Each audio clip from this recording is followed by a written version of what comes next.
हमारी ये वीडियो बढ़िया लगी हो तो लाइक करियो, शेयर करियो और हाँ कमेंट करके जरूर बताइए कि कैसी लगी। कोई गलती सलती हुई तो माफ करियो। जय हिंद। आज का हमारा जो काम है वो सन 2017 के सेट बी सी डी को सोल्व करेंगे। 1 EV is equal to 1.6 into 10⁻⁻19 joule. जो डिस्टेंस ऑफ डिस्ट्रीब्यूशन, ये हमारा फेवरेट पर्सन है।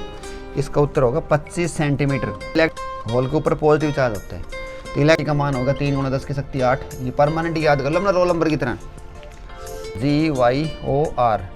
ठीक है, फ्रीक्वेंसी ऐसे बढ़ती है भाई, यूँ फ्रीक्वेंसी ऐसे बढ़ती है और लैम्डा ऐसे बढ़ता है 25 सेंटीमीटर। हमारी जो आँख होती है ना वो यहाँ से लगा लेना पैमाना, और 25 सेंटीमीटर के ऊपर कोई कॉपी के अंदर पढ़ के देखो, आपको साफ दिखेगा। 25 से कम ज़्यादा करेंगे ना तो वो हमें आँख के ऊपर स्ट्रेस पड़ेगा, दिखाई नहीं देगा। तो और उसके बाद आती है बारी हमारा सेट डी की। सेट डी में देखते हैं प्रश्नों का स्टैंडर्ड कैसा है, किस टाइप।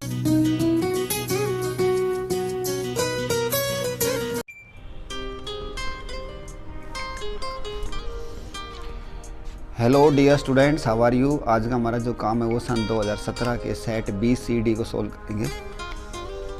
तो पहला प्रश्न है हमारा, an electron is moving under A potential difference of 1 volt. तो यहाँ पे वी जो दे रखी है वो 1 वोल्ट दे रखी है। What will be the de Broglie wavelength. तो इसका फार्मूला होता है कि lambda is equal to 12.27 angstrom बटे √v। ये काट पीट के सोल्व कर रखा है, बिल्कुल फाइनल है ये। तो एंगस्ट्रम, तो सीधी सी बात है उत्तर एंगस्ट्रम में ही आएगा। तो इसका मतलब ये तो हमारे दो गलत जवाब है तो हमने वैसे ही हटा दिए। अब v का मान कितना दे रखा है वहाँ पे देखो 1 वोल्ट, तो यहाँ पे 1 रखेंगे तो ये उत्तर आएगा हमारा 12.27 बटे √1 एंगस्ट्रम, और 1 का वर्गमूल 1 ही होता है तो उत्तर आ गया हमारा 12.27 एंगस्ट्रम। तो देखो है भी कोई सा, ये रहा। तो जो हमारा पहला वाला ऑप्शन है वो सही होगा। समझ में आ गया पहला सवाल। Next, the ionization energy of hydrogen atom is. तो जब आयोनाइजेशन एनर्जी क्या होती है हाइड्रोजन की, वो होती है 13.6 EV। ये वाली होगी, ये जूल में दे रखी है, जूल में नहीं होगी। 1 EV भी नहीं, ये भी नहीं है। तो ये याद रख लेना, ionization energy of the hydrogen atom is 13.6 EV। और 1 EV में कितने जूल होते हैं, 1 EV के अंदर होते हैं 1 EV is equal to 1.6 into 10⁻⁻19 joule. जो इलेक्ट्रॉन पे चार्ज होता है ना वो तो कूलाम में होता है, इसको हमने जूल में लिखना होता है। तो तीसरा जो सवाल है डियर स्टूडेंट्स, इसके अंदर खाली फार्मूला पूछा है। तो distance to which a TV tower can be broadcast program is. वो फार्मूला क्या होगा, तो इससे हमने कई बार न्यूमेरिकल भी कर ली। वो हमारा फार्मूला ये होता है 2R × H। 2R × H। R क्या है, R is the radius of earth, H is the height of TV tower. जैसे ये धरती होगी इसका रेडियस होगा R, H जो है ये टीवी की टावर की होगी, और वो इसको ऐसे यूँ कितनी डिस्टेंस तक अपने सिग्नल को भेज सकता है, उसका फार्मूला ये याद रखना 2RH। चौथा प्रश्न हमारा, working of an totally reflecting prism depends on. ये होगी टोटल इंटरनल रिफ्लेक्शन। ये कई बार शॉर्टकट में TIR भी लिखा आता है। For normal human eye least distance of distribution. ये हमारा फेवरेट पर्सन है। इसका उत्तर होगा 25 सेंटीमीटर। 25 सेंटीमीटर, या मीटर में दे रखा हो तो 0.25 मीटर पे टिक का निशान लगा देंगे। हमारी जो आँख है वो 25 सेंटीमीटर दूर तक स्पष्ट देख सकती है। ठीक है,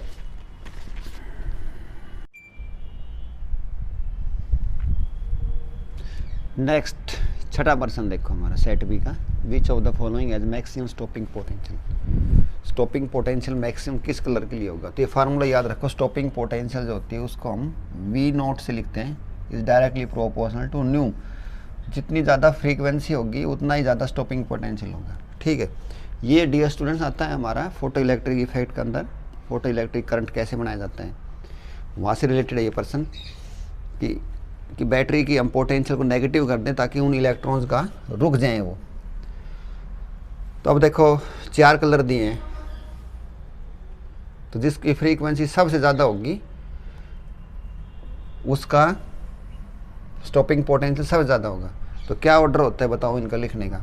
VIBGYOR। इस जो रेड कलर है, रेड कलर का वेवलेंथ सबसे ज़्यादा होता है, ठीक है, तो इसकी फ्रीक्वेंसी सबसे कम होगी। तो फ्रीक्वेंसी का बढ़ता ऑर्डर है ये वाला, फ्रीक्वेंसी का ऑर्डर ये है। फ्रीक्वेंसी को F से भी लिख सकते हैं, न्यू से भी लिख सकते हैं, मैं F से लिख देता हूँ।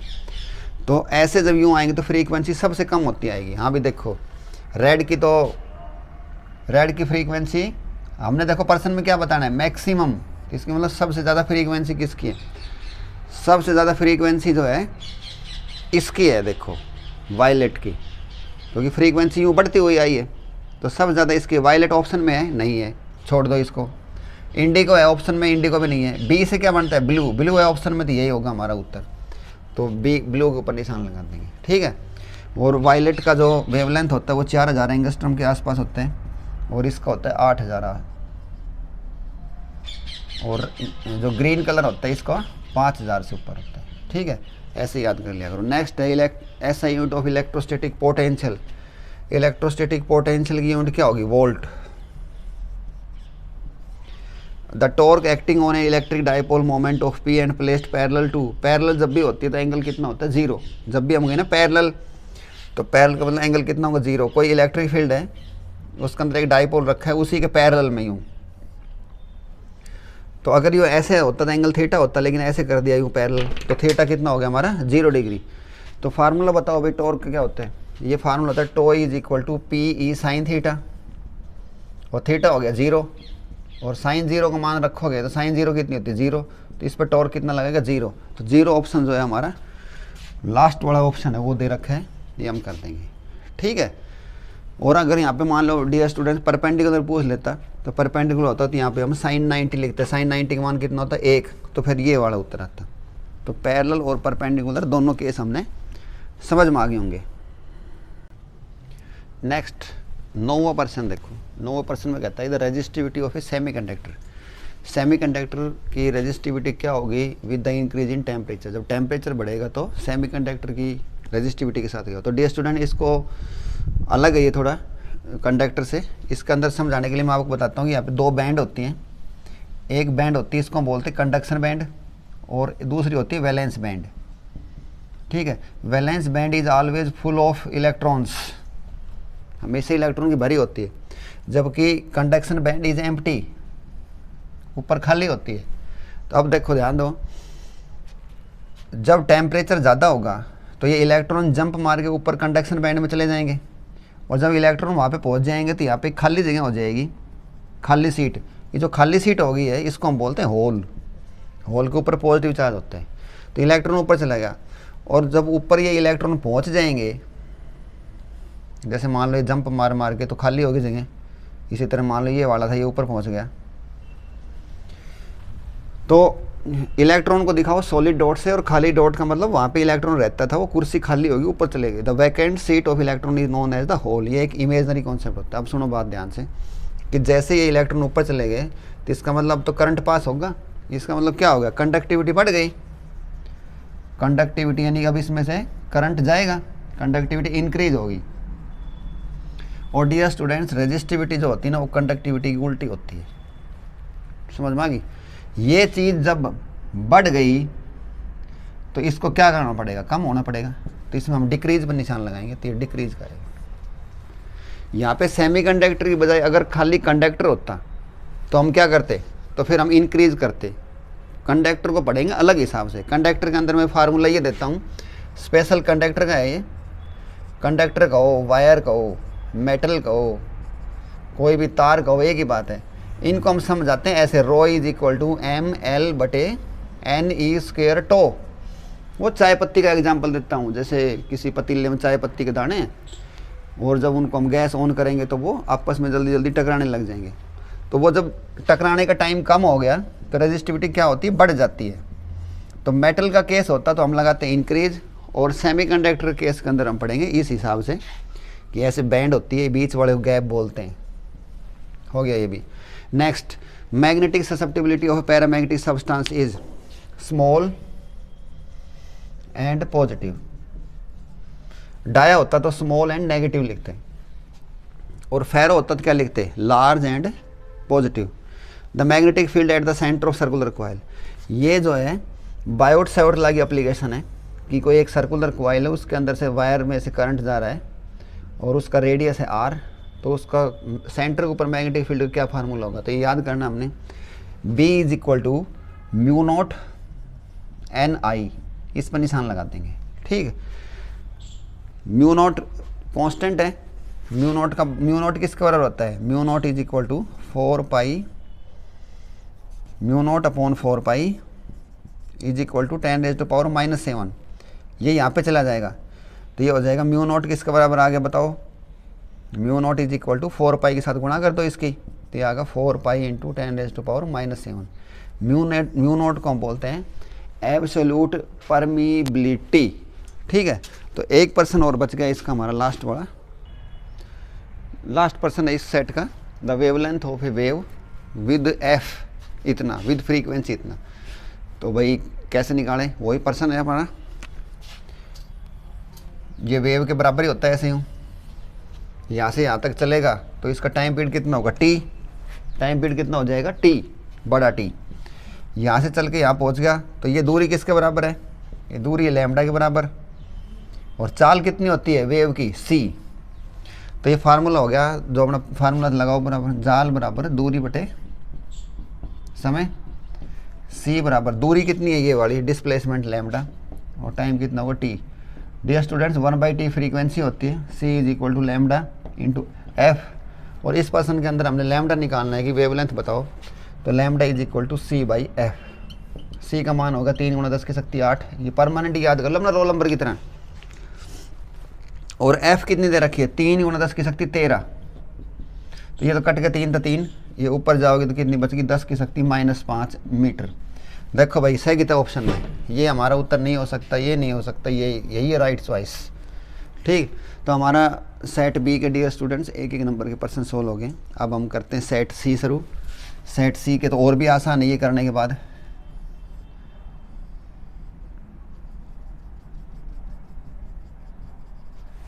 सेट सी का पहला पर्सन देखो, तो पहला पर्सन है, अभी करवा के हटाई हूँ। सेट सी के में जो पहला पर्सन है वो तो सेट बी का 12वां पर्सन था, वही आ गया कि wavelength of A wave with frequency इतनी दे रखी, लैम्डा निकालना है, तो लैम्डा का फार्मूला होता है lambda is equal to C, क्या था बताओ क्या था formula, lambda is equal to C बटे एफ। सी का मान याद है रोल नंबर की तरह, एफ दे रखी है वो रही 3 × 10⁻12, 3 से 3 कटेगा, कितना उत्तर आ गया 10⁻⁻4 मीटर पर टिक का निशान लगा दो।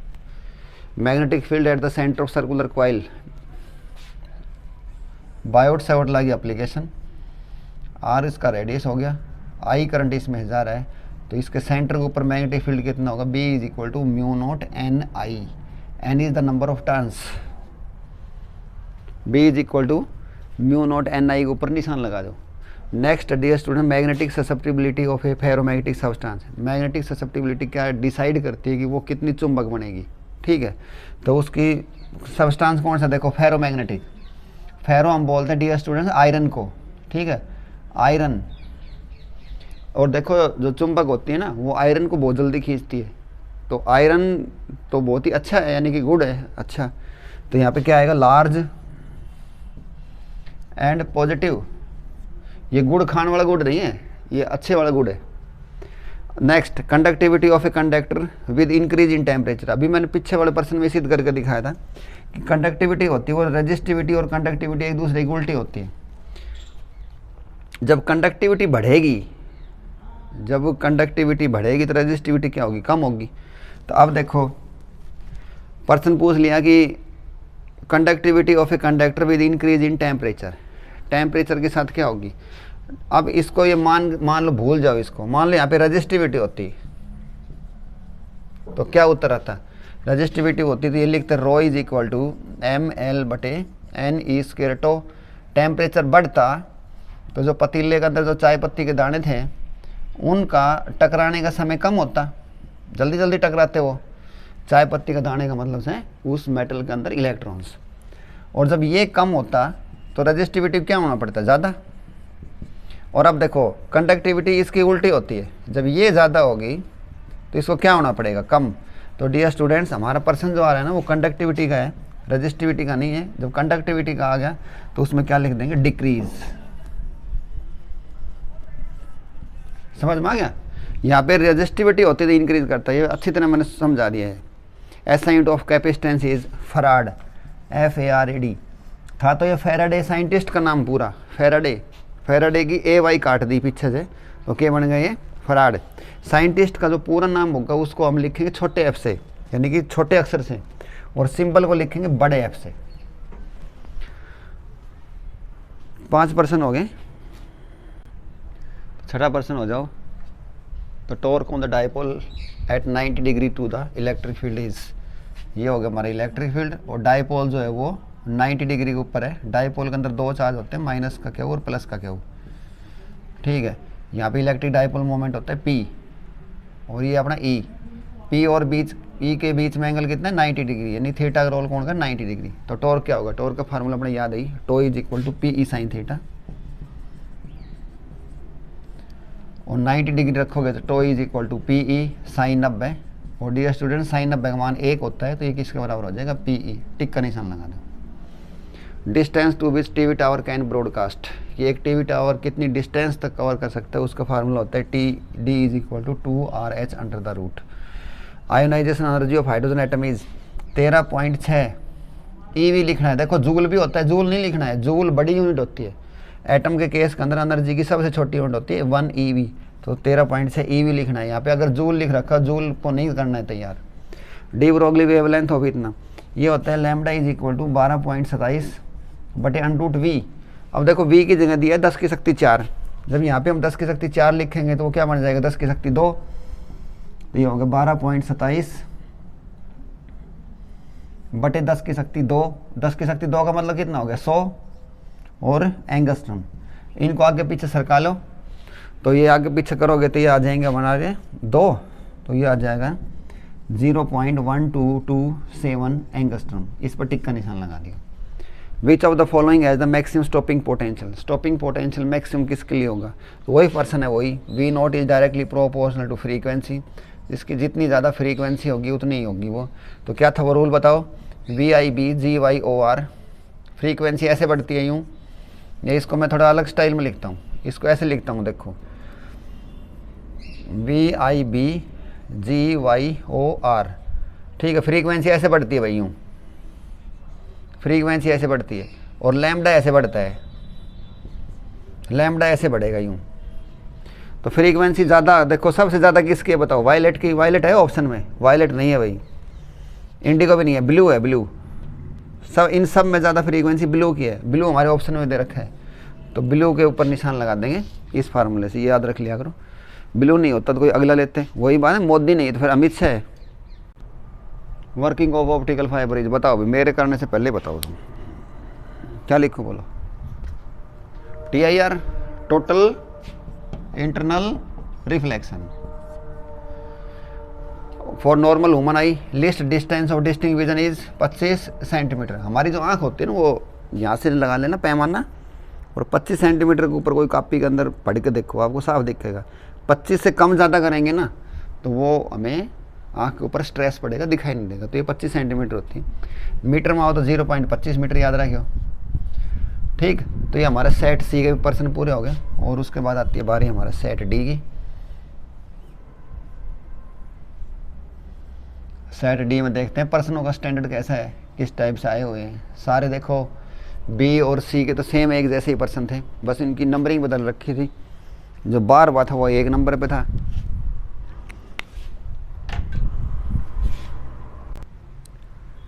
हाँ, तो डियर स्टूडेंट्स आप देखोगे यहाँ पे लिखा हुआ है कि ये सेट D शुरू होता है, यहाँ पे सारे पर्सन वही है, 11वां पर्सन अलग है। तो all the question are similar to set ABC। तो ABC के हमने सभी एक नंबर के पर्सन सोल्व कर लिए, बाकी सभी उसी के सिमिलर लिए, सेम पर्सन है। आपने देखा होगा B और C के भी सेम ही थे। तो उम्मीद करता हूँ आपको समझ में आए होंगे।